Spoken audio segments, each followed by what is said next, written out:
Yeah, I have a great belief in mentors and how they influence you and how you like someone and then you like what it is they do. And so I think there were three people very important in my life. The first one as a teenager was Albert Schweitzer.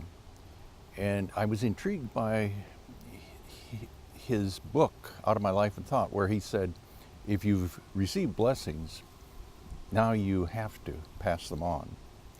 But I was also intrigued by how he saw this as stewardship, that he had to pass this on with the poorest of the poor. It wasn't just something he could do any place at all. So that was one person. The second person was Ray Ravenholt in medical school.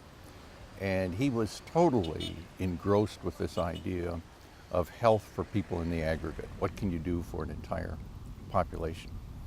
I ended up working for him after school and on Saturdays, and he had a tremendous influence on the way I looked at things. The third person was Tom Weller, who was a professor at Harvard, and he wrote an article which was based on a commencement address he gave at the Harvard Medical School called Questions of Priority. And it expanded what the first two mentors had talked about, because Weller said, you're about to graduate from this institution with all kinds of skills and knowledge that most people don't have. And you have to ask yourself, how do I use this correctly? I think you can teach compassion, but I'm not sure medical school is the most efficient place to be doing that. I have proposed 4 points for medical schools on how to find the right people. Number one, that they look for compassion in the applicants. And there are all kinds of indicators. People who have been involved in community programs of one kind or another, you can tell the interest that they've had in their surroundings and their community. Number two, make it very apparent that what the medical school is involved with is compassion. Number three, that every graduate should come out with both an MD degree and a Master's of Public Health degree so that they see numerators and denominators. And four, that every student has a chance for a practicum in another culture. Well, one university president said we could never do that, we would lose the best students. I don't think that's true at all. You'd get the best students who also come with this compassion background or experience. So I think that's worth trying. It's a statue here at the Carter Center, and it shows a blind man being led, hanging onto a stick, by a young boy on the other end of the stick. And it was a picture that was very common in Africa just 2 decades ago. And in many villages, by fast-moving water, so many people would have onchocerciasis that a high percentage would be blind by the time they got in their 50s, and young boys would then lead them around the village. The big thing that I think characterizes the change in global health is when corporations became involved in a big way. Merck was the first one in the late 80s, as they had their Mectizan drug, which they found could prevent blindness in the poorest people in the world in West Africa who were suffering from onchocerciasis.